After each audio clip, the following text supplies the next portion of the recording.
moving on to the main event. Chan Sung Jung, the Korean zombie, is fighting in South Korea in the last UFC event of the year. He is currently a minus 180 favorite against Frankie the Answer Edgar at plus 158. Frankie Edgar was about to drop the bantamweight, which is a move that many of in his camp, and many other people wanted him to do probably 3 years ago.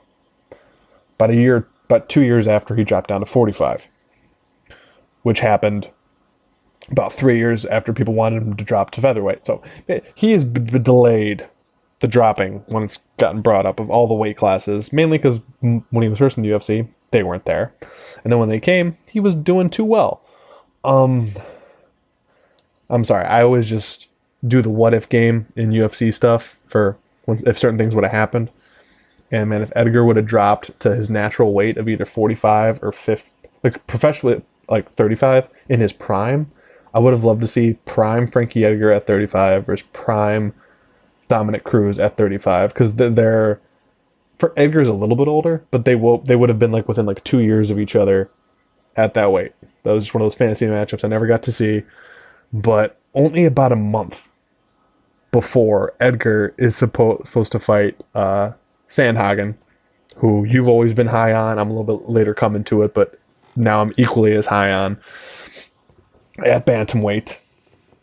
He's stepping in short notice, now back up to 45, although it's not really a jump up because he was probably just in the midst of dieting to 135, so there won't be any weight cutting. It'll just be the dieting he was doing for the most part.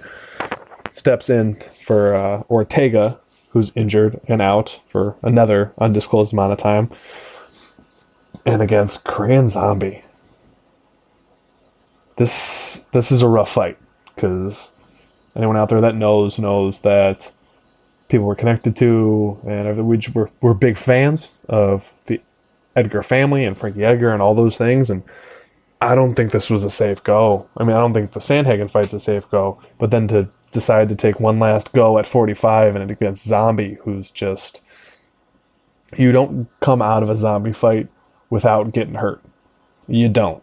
So Frankie Edgar's going to get hurt, and he's coming off the Holloway fight, where he got hit a whole bunch, and I don't know. I just do not see it ending well for Frankie Edgar. Very high on Korean Zombie right here. He does have holes in his game. Most all fighters do, but the holes that he has are not things that Frankie can get him on. Frankie is not the circle out, make him pay. He's not the stifle him against the cage, stop his volume, clinch fight, a lot of body shots. He can do those things, but like not to like someone like Korean Zombie. Like just the framing, the strengths, they don't match up that way. So big on Korean Zombie here. And before I ramble for too long, I'm gonna throw it to Mike, because Mike has some things to say. Yeah, I'm a bit high on the Korean Zombie here. I love Frankie Edgar, man, and his family, and no disrespect, but I just think that the Korean Zombie is just younger, bigger, longer, stronger. I mean, the only thing that Frankie has is really good wrestling, so he better implement that thing for 5 rounds, and that better he better not get hit too many times, man, because Korean Zombie has some really good submissions. He's got great knockout ability. I mean, the only reason he got knocked out last second from Yair is because Yair's so crazy and throws, some random spinning up elbow. So I just think that this is a bad spot for Frankie. I'm going to put 1.9 units down on the Korean Zombie to do his thing over there in Korea and to show those fans what the Korean Zombie can do.